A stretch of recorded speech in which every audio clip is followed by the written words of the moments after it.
Hi there. On this little episode of my 10-minute rant, I'm going to talk about three things. The first thing is this magic immigration policy that the SNP want to have implement with zero caps. The second thing is the potential income tax rises and why. And the third thing is a potential rumour of an offer from Penny Mordaunt to Humza Yousaf. Outstanding.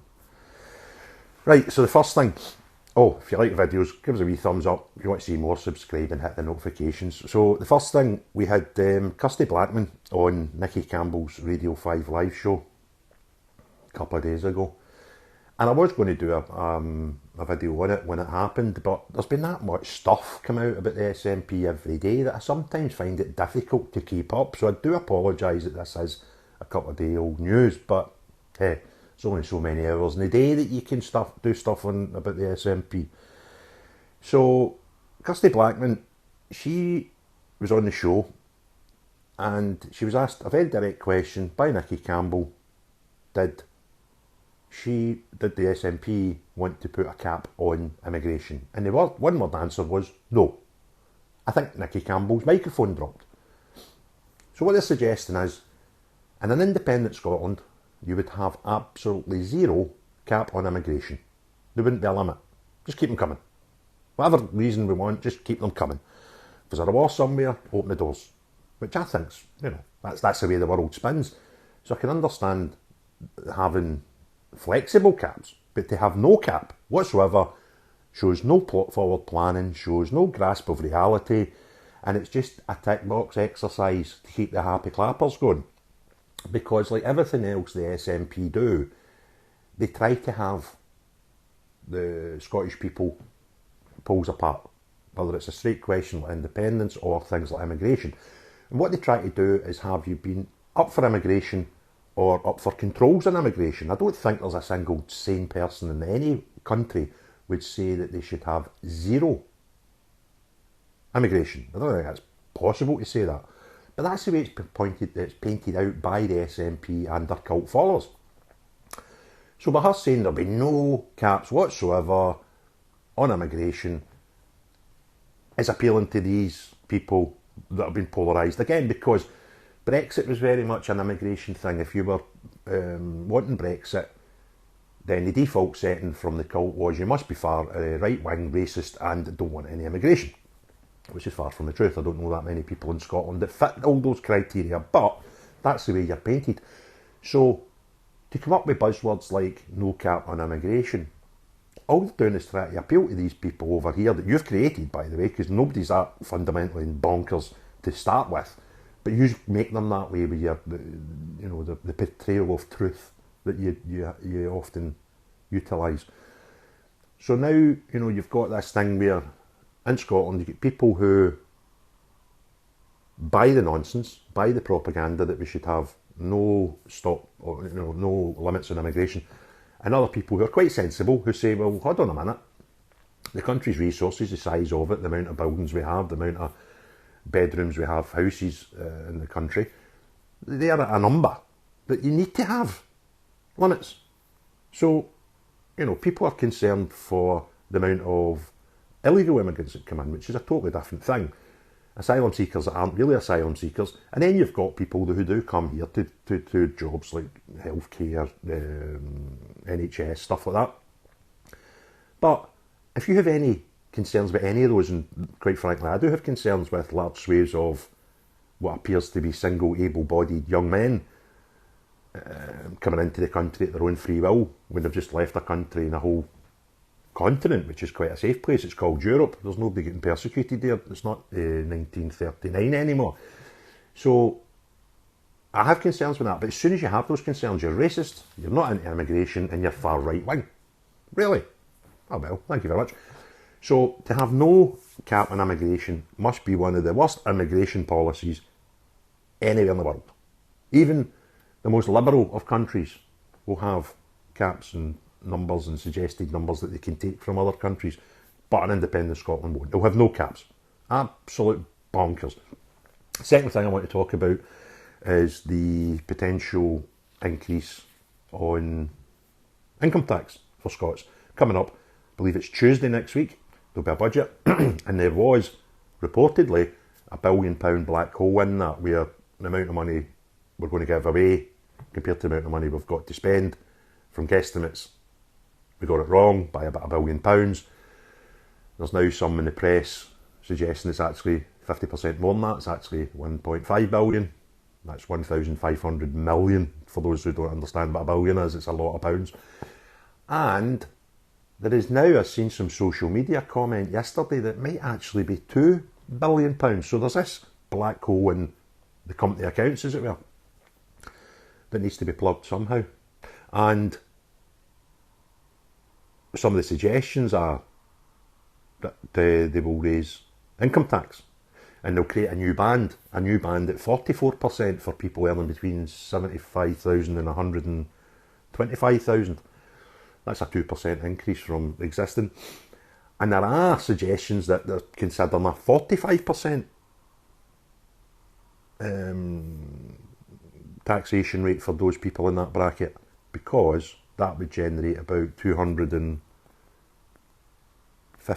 million in revenue. That's if everybody stays and pays it. The fear I've got is the SNP, again, would have you believe the streets are paved in gold. And, you know, we've got the best taxation in the whole of the UK, because we have this 19% threshold, which is a way down at the lower end and actually benefits very, very few people, very, by much money at all. But, you know, they harp on about this all the time.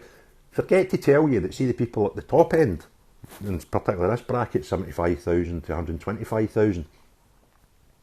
Now that is quite a decent wage, let's be honest with you. I'd love to be earning amounts of money like that myself.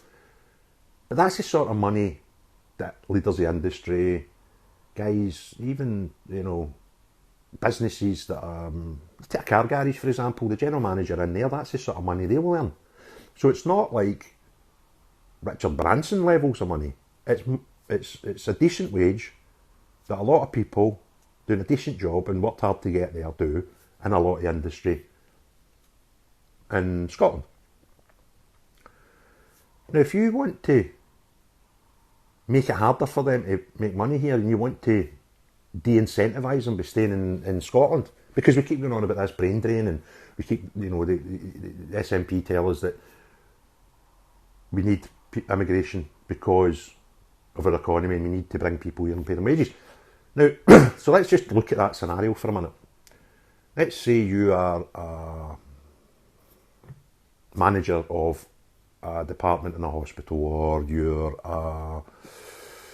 I don't know, you know, you can manage care homes and things like that, and you're brought over here, and you can live in Scotland or you can live in other areas in the UK, but they pay you more. What's the incentive to come to Scotland? Now, what is the incentive for somebody that lives in the Glasgow area, or even that central belt in Scotland where most of the population actually live, and going somewhere like Carlisle, that's about an hour and a half away in the car, or go to north east of England where I've worked myself before? Nice place to live, and do the same job, get paid the same money, but keep more of it. Bonkers. And the other thing that people can do, now I remember back when I was started my working life, there was a thing called London waiting, which meant the place I worked in, if you worked anywhere else, you got X amount of money, and if you worked in London, you got an extra, I can't remember, maybe 15-20%, because the cost of living was in London. I don't know if things like that are still in place, but I'd imagine being in an open market, cost of living down there, more people would have to pay more. Well, you know, if I was a decent level, and, you know, for a company earning maybe £100,000, you know, making it more expensive to live in Scotland earning £100,000. By the time I go down to London and inevitably get paid more, taxed less, but yeah, cost of living's a wee bit more, I could probably have the same or more in my pocket at the end of each month, and potentially and arguably have a better standard of life with the amount of stuff that you've got to do in London. And the amount of places you can live in London. A lot of places in London are pretty run down and horrible, but having worked in London for 2 years, there's some nice bits as well, and you don't need to drive far or get far out the the city to get them. So yeah, let's put the income tax up and make people consider not being in Scotland. That's a great thing to do, Scotland. That's really, really good. But then obviously with no migration limits at all, you just fill these people in. But then the migrants are going to go, oh, hold on a minute, if I earn under £19,000 a year, I'm better off in Scotland. But if I earn more than I earn £70,000, I'm better off in England. What type of worker are you attracting? You're attracting jobs getting filled in, jobs that I would suggest we should retrain the Scottish population to work in and get them thinking different. I've said it before, start in schools when kids are 14, 15, get a hold of them and show them and teach them that working isn't a bad thing and don't be reliant on the state. And if, your job's a £12 to £15 an hour job, then so be it. You'll get more out of life and be, healthier because you're more active, going out and work and having, things on your day that you need to do. You need to get out of bed, you need to have a shower, you need to get to work for 9 o'clock. These aren't bad things. These aren't bad things. We should educate children so that, they would rather work than not work. Now, the blockbuster, Penny Mordaunt. This will blow your socks off. She's actually made an invite, apparently, to Humza Yousaf. Penny's the Portsmouth, I believe, MP, who really, I think she maybe despises the SNP more than maybe me, even sometimes, which takes some doing. But and I don't really know where that great the Scottish National Party started, but it's absolutely fantastic to witness. And there's a rumour, and I must stress it's nothing more foundation than a rumour at this point, that I would like her, or indeed Humza Yousaf, to confirm. But the story goes, apparently Penny Mordaunt sent a personal invite to Humza Yousaf to go to her house for Christmas. And Humza's reply was, he can't manage. To which Penny retorted, we all know that, Humza, but do you want to come to my house at Christmas, you useless twat? Guys, if you like the video, thumbs up, subscribe, notification if you want to see more. And most of all, keep saying it, have a lovely day. Bye now.